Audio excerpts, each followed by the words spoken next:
Good afternoon, everyone. Welcome to this edition of the Doorstep Book Talks. I'm your co-host, Senior Fellow at the Carnegie Council, Nick Gvosdev. And I'm Tatiana Serafin, also Senior Fellow here at Carnegie. Very excited today to talk to two authors of a book that is such important summer reading. Put it on your reading list is what I want to tell everybody. When McKinsey Comes to Town, the company, which if you don't know about, you will learn how much its tentacles are spread across our economy, our politics, our lives. Walt Bogdanich and Michael Forsythe are investigative reporters from the New York Times who have done a deep dive into, I'm going to read from the acknowledgments because I always love starting at the back of the book, that take a granular look at a major corporation as a way to help readers understand how power is wielded in our society. And I think this is so important for our audience today, and thank you for joining us as we continue our look at how the US engages globally and what are the ethical implications of our actions, both on a government level and on a business level. And as McKinsey is not just a US company, it is a global firm. This has truly global implications. And I want to read one more thing before the epilogue, before we get into the nitty gritty. One former McKinsey consultant wrote anonymously, "To those convinced that a secretive cabal controls the world, the usual suspects are Illuminati, lizard people, or globalists. They are wrong, naturally. There is no secret society shaping every major decision and determining the direction of human history. There is, however, McKinsey and Company." We have many in our audience who are familiar with McKinsey, some who are not. The great part about this book is that you talk about the founding of the company, Walt and Mike, and you talk about the origins and how it began to shape thinking of how corporate America worked and then made its way into state government and international. I just want to start off with, how did you find your way into this book, first of all? What you learned. This book definitely has a point of view. Just to start off the conversation about what you learned, and kind of at the end, are you optimistic or pessimistic for the future of society, corporate America, global governments after finishing and following these stories? Well, that's quite a lot there. I'm an optimistic person, so I'd like to think that there is hope for our society. I am also a realist in understanding that there are significant problems that exist, and many of which, frankly, McKinsey contributed to. We were interested in this company because it was big, it was powerful, and it was secretive. And that's catnip for investigative reporters. And so we wanted to know more what was going on in this black box called McKinsey. And that led us, in many interesting places and to many interesting discoveries. And ultimately, we felt it was a story that needed to be told. And we told it in, 300 some pages. And it was, I think, ultimately received quite well. I think if I learned anything from it, it is that McKinsey is everywhere. We actually have an extra chapter in the German edition. The Germans wanted an extra chapter about Germany, and the title of that is, McKinsey ist überall. I'm sure I'm butchering the German, but McKinsey is everywhere, and they really are. We've got these detailed chapters about their work with state governments, work with pharma companies, the FDA in the United States, but also, really deep in the woods, in the weeds in Saudi Arabia, in China, South Africa. They really are everywhere. Maybe not North Korea. Maybe that'll be coming. But as far as being optimistic, I think one of the ways we were able to write this book is because of the many, many idealistic young McKinsey consultants who were upset at the dichotomy between what the company was saying publicly and what it was doing privately. This got some of them upset enough, concerned enough to come to us. And I think that their idealism, it's hard to make comparisons between generations, but I do think I'm a child of the 80s, and I think it was a more cynical time, maybe more accepting of authority. And we did find that the young people, in their 20s, maybe early 30s, who were coming to us, I don't know if that would have happened a few decades ago. So if anything, that does leave me a bit optimistic that the young cohorts that are coming into corporate America or global corporations, may be a little bit more idealistic, less tolerant of real breaches of ethics than perhaps people from my generation. You believe that, Mike? I do. And if I sound naive, and maybe I am naive, that's all right. Corruption's going to end, in other words, huh? Probably I because of our book, right? The world will march in a straight line. I'm going to have to pull a Gavin Newsom talking to Sean Hannity here with you, Walt. And I did not say that, corruption is coming to an end. No, maybe there's more understand concern. Yeah. But speaking of, and to your point, I love that point, because many chapters, and so we'll delve into some specifics for our audience. I mean, there are so many great chapters, but I do want to highlight especially the climate chapter, the environmental chapters, because those were driven, as to your reporting, by people who did speak up at McKinsey. For example, let's start with Australia, that chapter on coal mining. And the reason I want to start there is because we are currently in a lawsuit. Montana's being sued by young climate activists saying that the state isn't doing enough on climate. And so that directly, when I was reading this chapter on Australia and how McKinsey was trying to, or saying it was going to do better, and yet fostering coal relationships. And that really drove people to have thoughts on, hey, what is McKinsey really doing for climate? Why are they saying one thing and yet pursuing the almighty dollar, right? I think in fact, follow the money you have in here. I always say that word, and you actually use that term.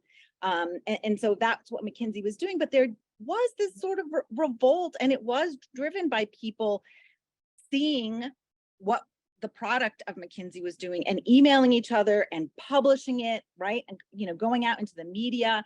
And, for all of the vilification of media these days, right? This is an example of where getting information to the public works, and did bring some soul searching. Can we talk a little bit about kind of that coal connection and possible change that might be happening at McKinsey when looking at climate and sustainability projects? So I just got finished telling you how optimistic I was. And now maybe I would say there's a little bit of pessimism that's called for too. So, publicly, McKinsey's a, very green company. And it talks about its commitment, to finding solutions to get us to net zero. It talks a really good game. But some of its biggest clients are fossil fuel emitters, companies like Chevron. One of the ones we focused on in the book was this company called Tech Resources in Canada, which I think right now is in merger talks with Glencore. And this company, they blow up mountains in the Canadian Rockies looking for coal for steel mills. The former chairman of McKinsey, a guy named Dominic Barton, who went on to become the ambassador for Canada to China, the ink was barely dry on his leaving McKinsey as managing partner in 2018 when he went to Tech to become chairman. What do consultants do? We got a little bit of visibility into some of their projects. One of them, for Tech was called Drill and Blast. There was coal process optimization, and so a very idealistic McKinsey, former McKinsey consultant who worked in the Melbourne office, a guy named Eric Edstrom.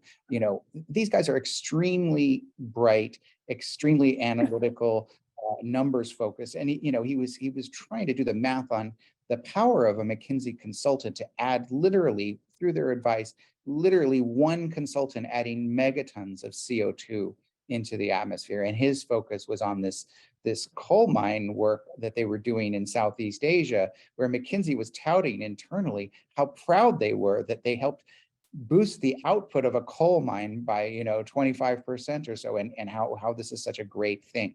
So there was somewhat of a revolt at McKinsey, in a sense that there was a kind of a petition that went around, signed by more than 1,100 people at McKinsey, for McKinsey to be much more open and much more transparent about the work it does with the big fossil fuel companies. And it works with, Aramco, ExxonMobil, Chevron, all the big guys. And a lot of this work has nothing to do with reducing their carbon output, far from it. So what was interesting though, and we actually published a story in the New York Times on this in October of 2022, because we didn't feel we could wait for the book, actually October 2021, excuse me. We didn't feel like we could wait for the book. We didn't want to hold information on climate back. But, McKinsey pushed back really hard, and the new head of McKinsey, the managing partner said, we've got to, be brown before we can be green. He's a Rhodes Scholar, so I think he's operating maybe at a mental capacity that maybe I don't understand. I don't exactly understand why you have to be brown before you can be green, but apparently this is what they need to be. They need to work with the dirty companies in order to get them clean at some point. So there was some strong pushback from them. They do not want to stop working with these companies. In fairness to McKinsey, we should point out, since the topic was raised about, the possible impact of people speaking out, McKinsey did finally realize they had to make some changes, and they did it led by the managing partner, and the company, he said, would now more closely vet the clients that they take on. And put guardrails around, questionable, requests from these companies. That's what they say. And whether that's going to prove to be true over time, who knows? But I think it's important also to note that the managing partner who pushed for these changes, who felt that it was important for the survival of the company,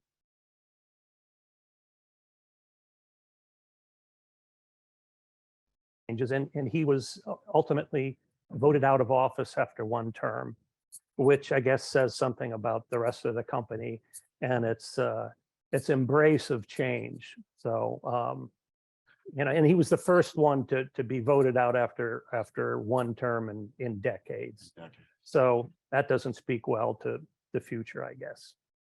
Mike, I wanted to take two threads of something you've just said and to kind of use that to springboard to a question and comment that I'd like to offer. And the first is the idea that a McKinsey consultant would be able to add so much CO2 to the atmosphere. There are hundreds of business management consulting companies, and yet McKinsey seems to have this singular status. And your point about Rhodes, and I just want to give this as an anecdote. I happen to be one of them as well.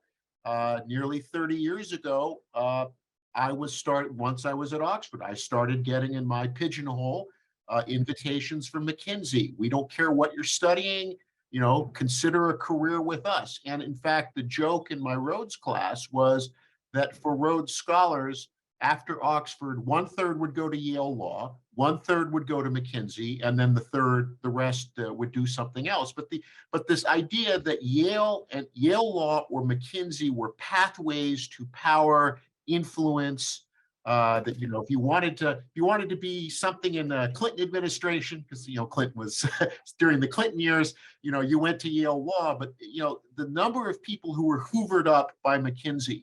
And it's not just at Oxford or Cambridge, it's at all the elite schools. And what is it about McKinsey? We don't talk about Bain Consulting. We don't talk, there's all these consultancies, and yet it's McKinsey that draws this. What is it about McKinsey? How is it able to draw this talent? How is it able to gain this influence?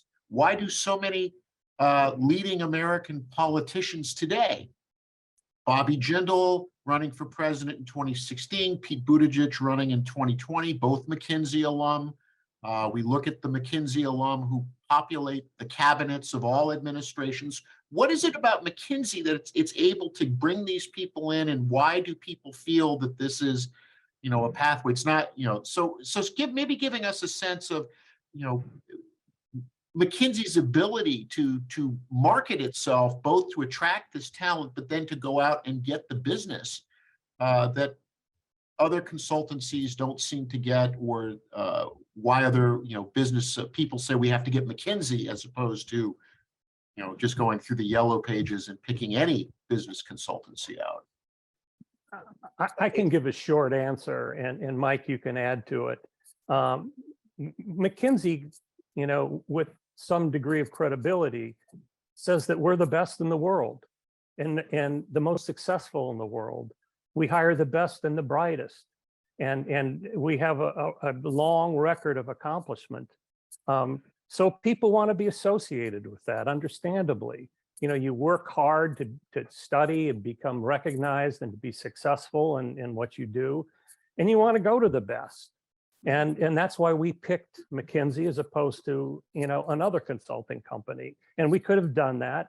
It would have diluted our research to the point where it would have made us, I think, a little more uncomfortable, because we don't have the time to investigate every consulting company. So we picked the best. And by their own definition, they're the best. I mean, they have offices in 65 countries. They have billions of dollars in federal contracts. They advise most of Fortune 500 companies. They advise the CIA, the Pentagon, major governments around the world. Who wouldn't want to work for them? If they had called up me, I might have worked for them. I doubt it, but I'm not a Rhodes Scholar, barely a C average student. But unlike Mike, who went to Harvard, now he has probably a better grasp of those things. But Mike, why don't you take it from there? So speaking of Harvard, I think McKinsey's a lot older, than the main competitors. You call them the MBB consulting company, McKinsey, Bain, and BCG, right? Yeah. So BCG and Bain came along much later, and McKinsey had, it was founded by a guy named McKinsey, but he actually died at a very young age in the late 1930s. And there was a gentleman named Marvin Bower who lived a very long time, almost to 100 years old, who really ran the firm for a couple of decades. And, he had extremely high standards, as best we can tell, extremely ethical person, in some ways. And he started this symbiotic relationship with the Harvard Business School back in the early 1950s, recruiting people right out of Harvard Business School, when most people didn't even know what a business school was. He was a graduate of Harvard Business School, and they particularly focused on what are called the Baker Scholars, the top 5% of the HBS class. And this was going on decades, more than a decade before Bain and BCG were ever created. And I think, so McKinsey was having these high-profile consulting, work, advisory work, even with the Eisenhower administration, at an early age. So I think it had a lot of momentum. That prestige over the decades was already built up before the new guys, even came onto the scene. So that may be, one of the explanations, why McKinsey is so prestigious. And I had to say, I started making a spreadsheet, in best McKinsey fashion of all the Rhodes Scholars that had gone to McKinsey, and I had to stop. There were just so many. As you said, there is a special program at McKinsey to recruit Rhodes Scholars. And so, people like Pete Buttigieg were approached for this, and while he was at Oxford. And two of the last three managing partners of McKinsey have been Rhodes Scholars. But this is, their recruitment is actually one of the, and I think Walt and I talk about this all the time, is one of their strongest points. They have a very strong recruiting program at these elite institutions, but that's also one of, I think, one of their weaknesses, because their pitch is that if you come to work for McKinsey, obviously this is your ticket into maybe the world of power and elites, but it's also a place you can make a big difference, say, on the environment, say, on these, very altruistic, very positive things that you could do as a McKinsey consultant. But then oftentimes when these newbies come there as an associate or even a lower level business analyst, that's not the work they're doing.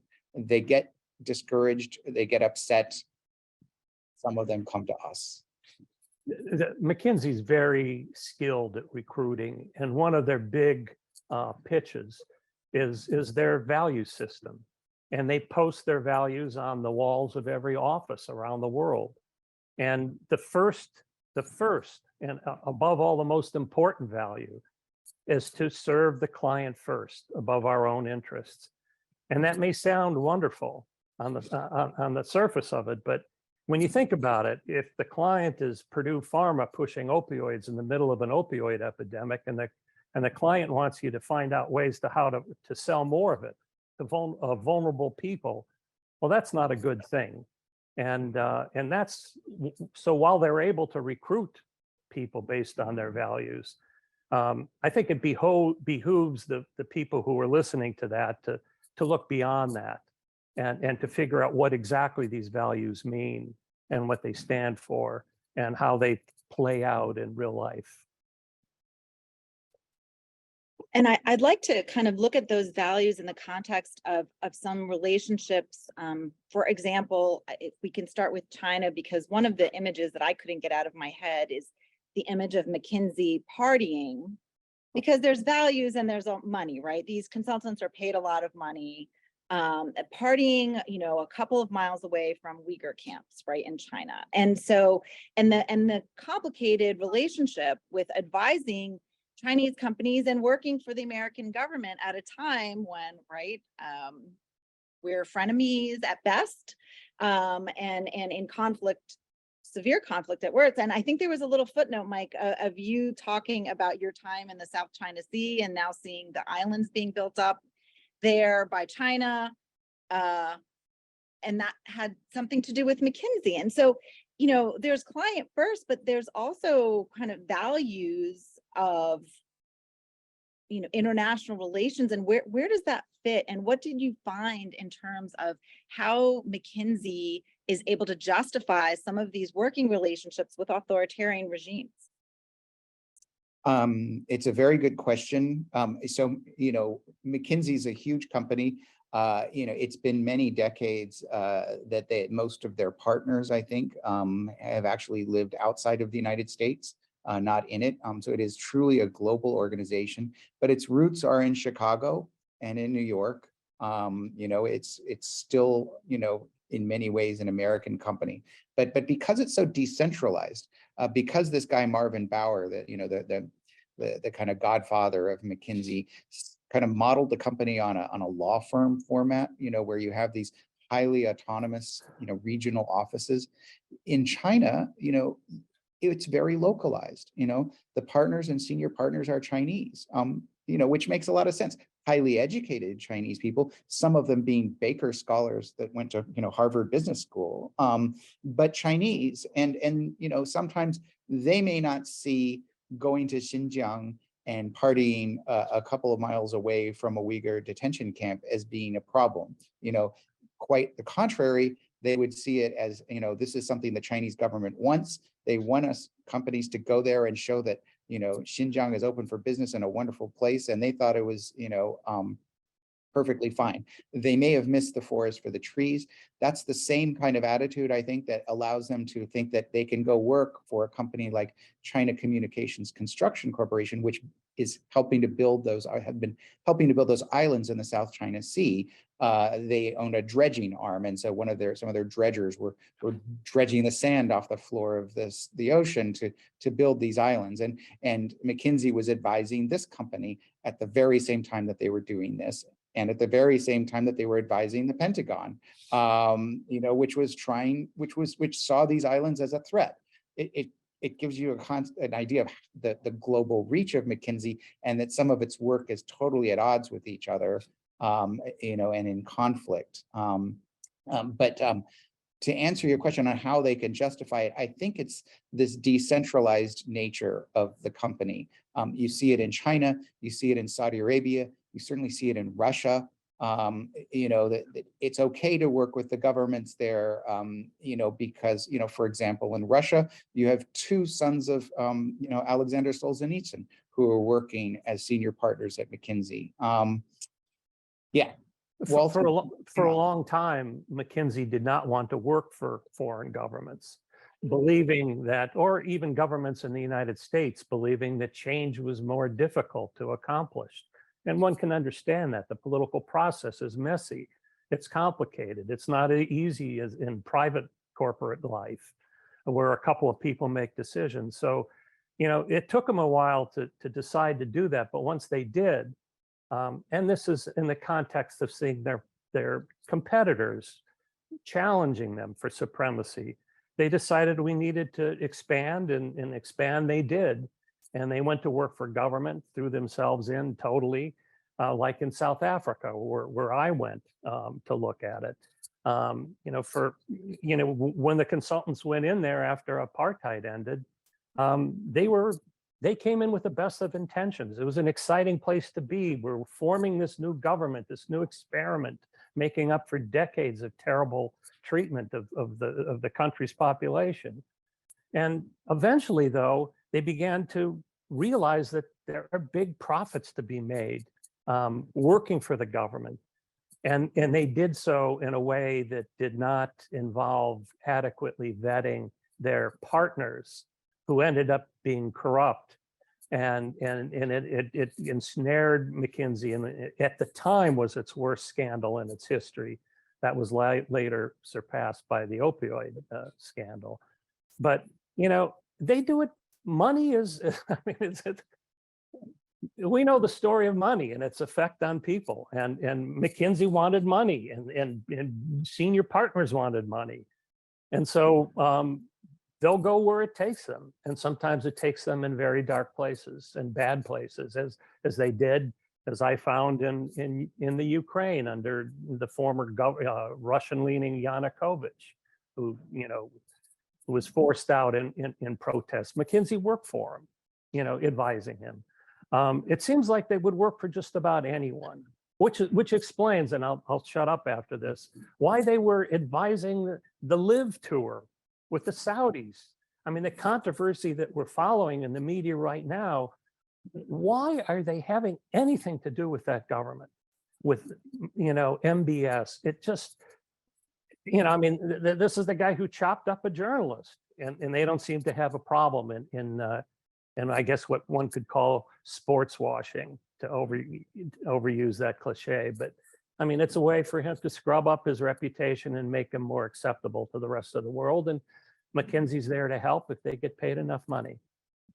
You know, well, listening to you describe that, I was just flashing to kind of descriptions we've heard of Drexel under Milken in the 80s, which was this idea of open up new revenue centers, you know, break new ground. Is part of this driven by, Mike, going to your point about that they went decentralized law firm, that essentially people have a mandate to, hey, if you can go find the business, you know, go out, you know, shake down the tree, see what clients you can generate, and, you know, you have our blessing to go do that.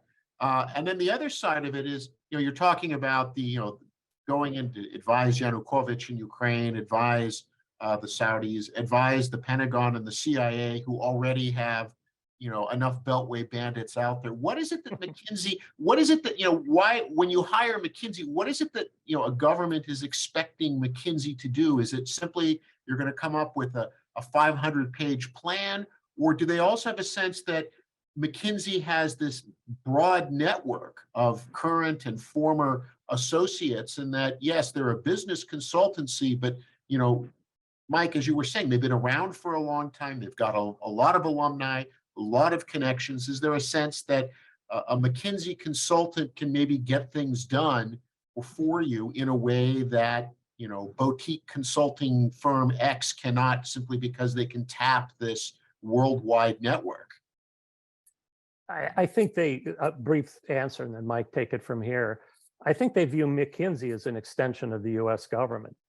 And I think that's encouraged by McKinsey. I mean, they have so many contracts with every branch of government, and they're so connected to the people who make decisions in government that, you know, why not hire them? I mean, they can get things done. You know, they can. So that, I think that's one reason. Mike, what do you think? So I was in the U.S. Military and the Navy for many years in the 90s. And I came across some consultants in the course of my work and not for McKinsey. And I think there's not to generalize too much, but I think there is a big difference, between regular old Beltway Bandit consultant and a McKinsey consultant. I don't mean to sound like a McKinsey recruiting ad here, but they work their butts off. And I mean, it is, they come in and I think the level of intellect, the pure grunt work that they put in does sometimes differentiate themselves from a Beltway Bandit consultant. And I'm thinking of one in particular that I ran into when I was in the Navy. It is a different culture. So some of the problems that they solve or are tasked to solve are actually very similar to what any consultant would be doing. And sometimes it's quite small scale, how does this government agency, or this department of the Pentagon, how can we save $25–50 million, and let's think of ways we could do that. But there's other, how do we speed up the deportation process for people, for ICE? These are also problems that they look at. So I think a lot of times, there are small board problems, but there's also big concept issues that they're looking at. They're management consultants after all. They're not technical consultants usually, although that's a big trend, going towards implementation, and McKinsey's, going along with that as well. So I don't know if I answered your question, but I do think there is a difference, and that may be part of their attraction. And I don't mean to sound, certainly our book is extremely critical of McKinsey, but I think Walt and I have both come across this, some incredibly powerful intellects that we've talked to, in the course of our reporting there. That some of the smartest people I've ever. Beyond intellects, though, I think it's important to point out that, as we've gotten to know so many current and former McKinsey people, they turned out to be really nice people. I mean, the people you would want to have as friends. And frankly, and I do have several of them as my friends. So, I mean, they're not only supremely smart, but they're also good people by and large. We never meant to set out, nor did we conclude, that this firm is evil. I mean, they do some stupid things, some unwise things that they now recognize, maybe not as much as they should, but they don't do it out of malice. They do it, I guess, I don't know why they do it. They do it for the money. Maybe they don't realize that they're doing it. But at any rate, so this is not an evil firm. It's a firm with problems that needs to address. But I think if I can disclose that as a former management consultant, I want to talk about the industry as a whole. And McKinsey does have a vaulted place, but I think the industry itself is set up to rely on young people going into an industry they don't know about to give advice to people who have worked there forever. And that's a terrible model. And the senior partner who has the intellectual power, who you want to be friends with, leaves, and you're left with 20-somethings that don't know what they're doing, and hundreds of them. Sometimes in your book, you have some examples where hundreds of people would descend on a government agency and literally tell the time to a person with a watch, and that's the famous right consulting. So, I think that there might be some sort of a structural problem with this industry that maybe needs to be addressed, that perhaps, and you detail some of the not successful projects, right? On this focus on cost savings at Disney, or, what Saudi Arabia was doing with surveillance, right? There are projects that really don't benefit anybody in the long run. And I think there might be a structural problem with the consulting industry in general. I mean, I don't know, that's kind of a meta question, but I think to put some context around what McKinsey does, does it really add value or not? I think that there's a bigger consulting industry structural problem. What are companies really looking for when they bring an outsider in to tell them what to do better with their business? Countries as well. Yeah, Very that often. reflects a question, by the way, just to say that's come through the chat. as well, which kind of this, the extent to which McKinsey kind of represents the industry as a whole. So I think that flows in well. Sorry, go ahead, Walt. Consultants very often are brought in to justify decisions that the CEOs or the leaders of a country don't want to make, that don't want to be blamed for, or don't want to, suffer the blowback from. So, they're brought in with a specific purpose. And that purpose is not necessarily to find the truth. It's to carry out the wishes of the CEO or the government leader. And as an aside, Tatiana, you brought up about the whole sort of fractured model, bringing in kids, or as smart as they may be, young they are, to come in and tell veterans in an industry how they should behave and the decisions they should make. It just, the one incident that I keep thinking about, and there are many in the book that we describe, is when they were brought in to teach the New York Knicks how to play basketball. Now, think about that for a moment. I don't think McKinsey is a big basketball factory. But here they brought them in, and the players were just befuddled. But, the owner of the team had an idea of what he wanted done, and he brought them in to carry that out. And I have to say, in the 10 years or so afterwards, they didn't win that many games. So whatever it was, it didn't work very well.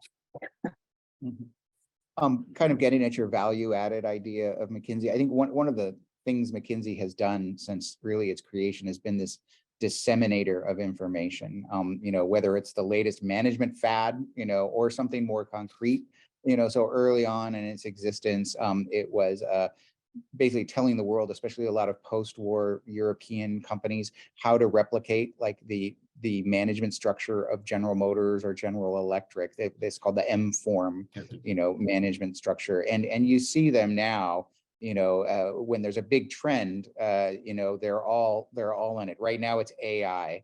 So if you see the McKinsey emails, which Walt and I both get, it's AI this, AI that.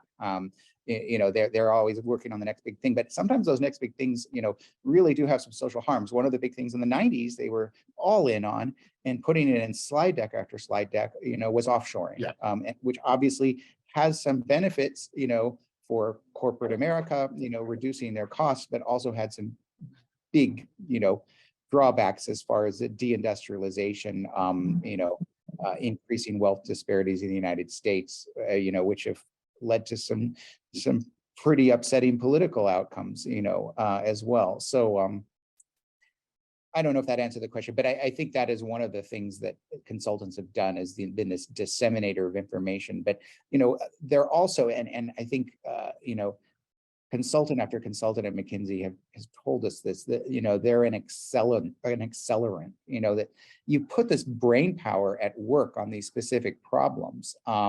And they can make a difference, but if that brain power is used, for a malign end, and not, as Walt said, it's not like they're doing this out of malice. It's just that they're all in helping their client, but if their client's not a good actor, that can cause some real harms. And we've seen that time after time after time. If the client wants to, as you said, improve the speed of deportations, wants to improve surveillance of dissidents, wants to speed up the process of a repressive act, that has an issue there. I was struck by something that you were saying before, because I think you see this a lot, the idea that consultants are brought in because the CEO or the leader wants to do something but doesn't want the responsibility. So the consultants become they can become the boogeyman, they can become the scapegoat if something goes wrong. I was thinking just again of, from a couple of years back, the George Clooney Up in the Air movie, where he's the firing consultant because the company doesn't want to fire people. They bring the consultant in to do the downsizing. But are there examples where either a company really has no clue and they come to McKinsey and say, we have no idea what we're doing, or where McKinsey has come in and has changed the mind of a corporate leader or someone else who said, well, I was really dead set on doing this. I brought you guys in to confirm my direction, but in fact, you've convinced me to do something else. Does McKinsey have some of those wins it can point to of we changed a CEO's mind, or we moved a decision in a different direction? I'm sure there are examples. I can't think of them right now. Mike, I don't know, maybe you know of some, but I mean, we did work on this for years and did, as we pointed out in the book, interviewed more than 100 current and former McKinsey workers, employees. And I can't say that I ever found a really concrete example of some CEO telling us, oh my goodness, I was lost and then I'm found, because McKinsey led me out of the woods, to the promised land. Well, I just haven't seen that often. No, Like, but do you know any? Yeah. Yeah. I mean, I think sometimes they do come in, and they call it, they would call this, and all consultants call this transformation, business transformation. So it's not like you're coming in maybe to shave off, 100 jobs or so, but you're there to maybe restructure, the company's focus and everything.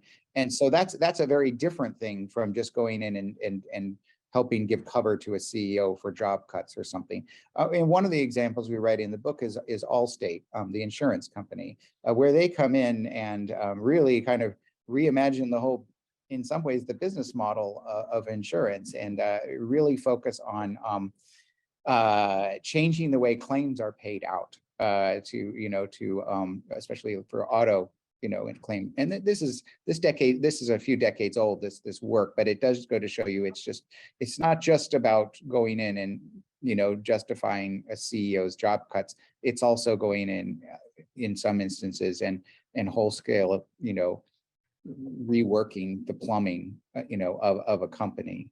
So there certainly is that.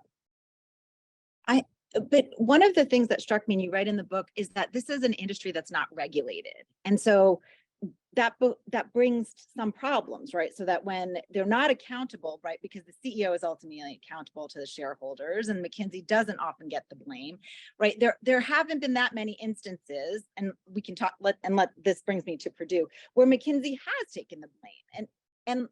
But here we go with what happened with the opioid crisis, and now they're in litigation, right? So they had state litigation, you talk about that in the book, and there's federal litigation. I just read about Canada is trying to sue McKinsey. So is this a mea culpa moment for McKinsey?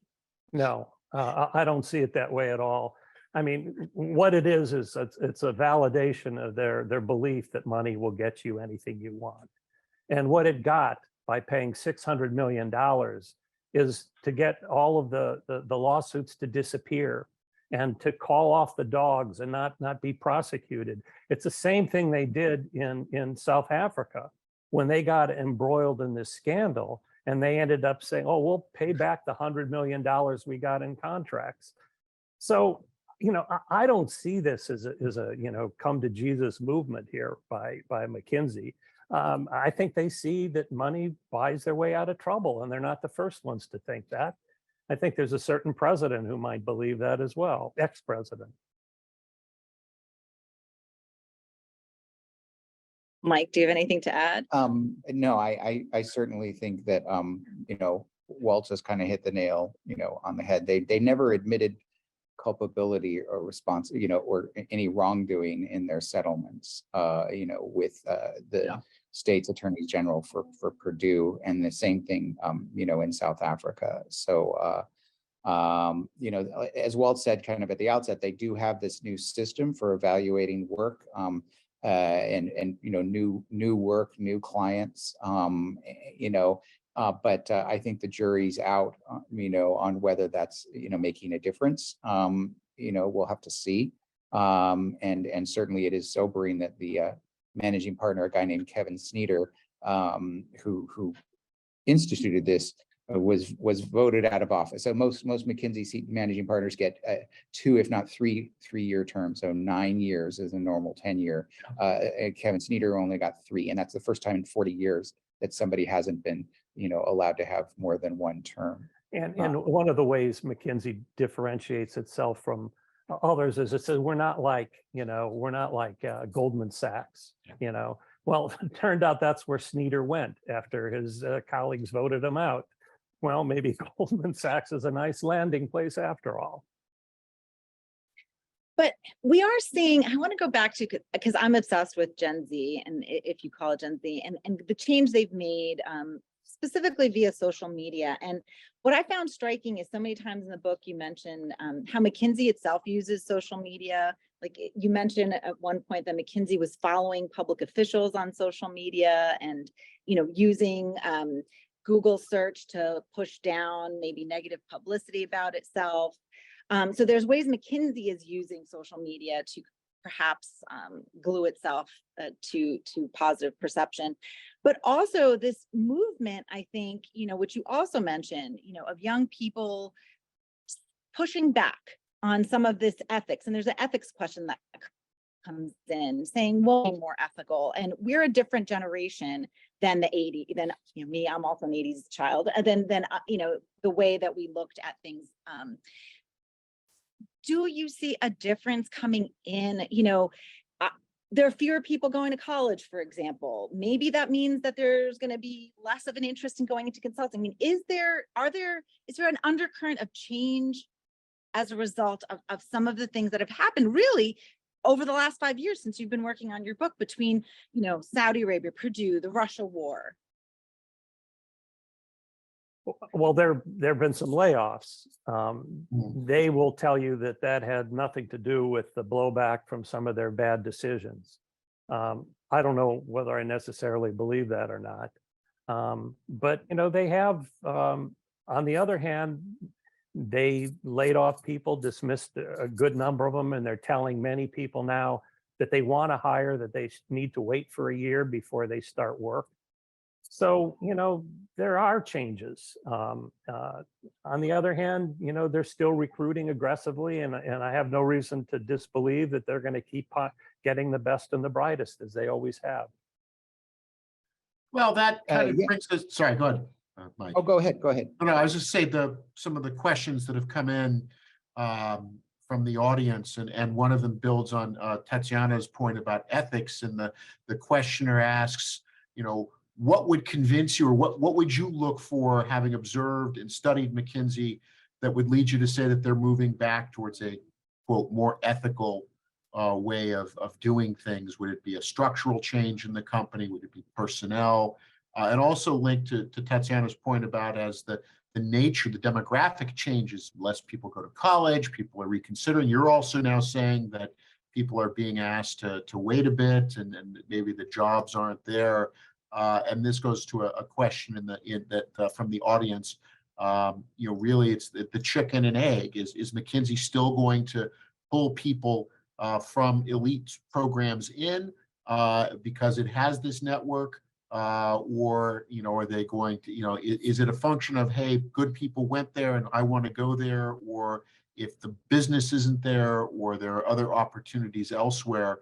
And maybe conflating the two questions and coming back to Tatiana's point, will there be, the Gen Z elite that McKinsey has targeted in the past, saying from the elite schools, we don't want to work there, right? That we're not the greed is good generation. We're not the, hey, we want to make some money, but really this company is not in line. Do you see any signs moving forward that McKinsey could be headed for major change, or that some of its traditional ways of the people that's been able to pull in, they may not be able to pull in because there'll be different opportunities? Just as we saw with law, at one point, everyone wanted to do law, and then that changed. At one point, everyone wanted to go to Wall Street.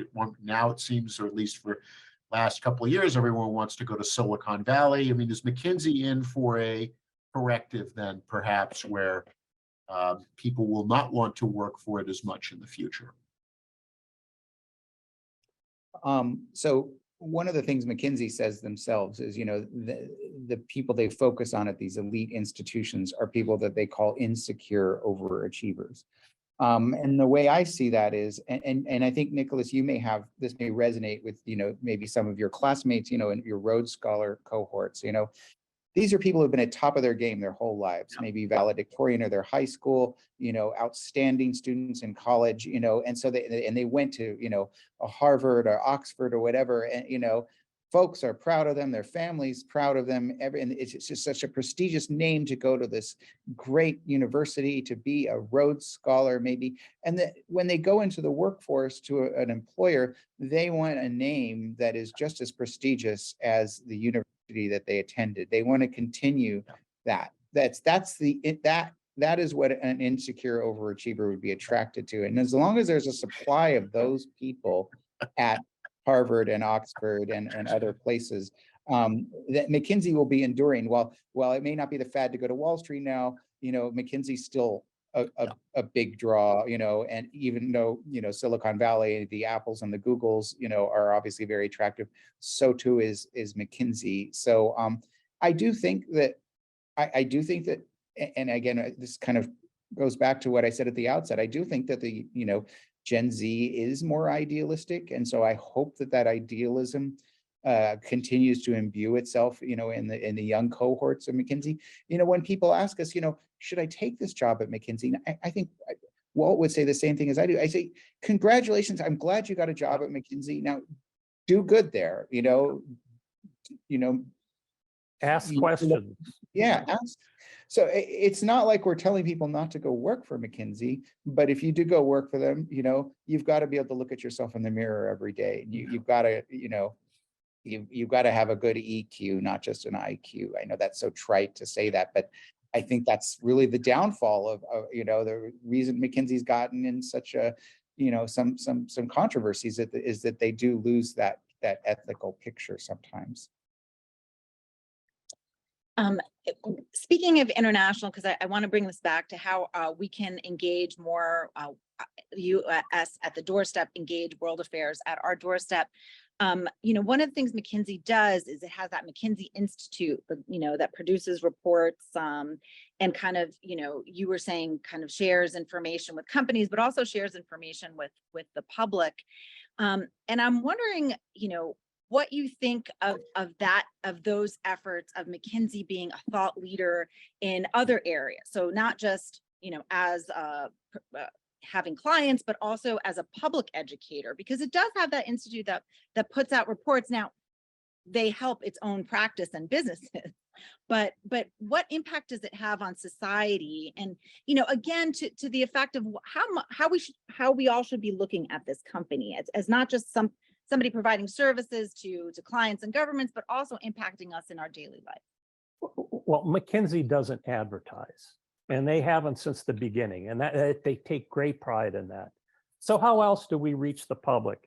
They do things like this. They set up this sort of global institute, which on any given day may have, position A, and the next day position B that conflicts with position A.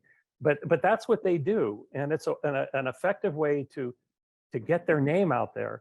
But I really don't think that the McKinsey Global Institute has much impact, other than in terms of trying to connect the company to clients. So that's my analysis of it, having looked at them for quite some time now. I don't know whether Mike disagrees with that or not. I mean, we get back to the word accelerant. So a lot of the big trends that McKinsey is talking to its clients about, like say offshoring or asset securitization, the people at the McKinsey Global Institute are writing papers on these things. So, you go back and look at what some of the big, the prominent names at the McKinsey Global Institute were writing about up through the Bush administration. Is, a lot of it is the benefits of offshoring, so they're putting more of an academic imprint on these ideas that McKinsey's talking to its clients. Asset securitization is another issue. McKinsey did not invent asset securitization, but it proselytized it, and obviously there's some advantages to securitization and everything, but that financial tool, if abused, which it certainly was in the run up to the global financial crisis, is obviously it has a kind of an extremely malign impact. And so McKinsey the McKinsey Global Institute was talking about this as well. They were publishing books, all this. So I guess that's how I view them. Well, I think that this has been a wonderful talk, and we need to keep looking at McKinsey because, as we set out in the beginning, to say that their work impacts here at the Doorstep and in our day-to-day lives in many ways because they work with so many companies, so many countries, and that even if they don't advertise, we here are advertising today what they do and why we need to pay attention. And I want to thank you, and on behalf of Carnegie Council, Walt and Mike, for doing this important work. I want to thank our audience for being here today and invite you to email and Walt and Mike. Are you guys still on Twitter? I gotta out. Sure. Still tweet? Yep. Okay. Yes. All right.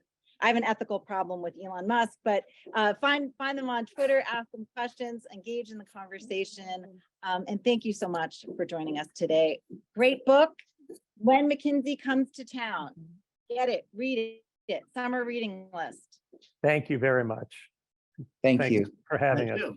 you. Thank you for joining us.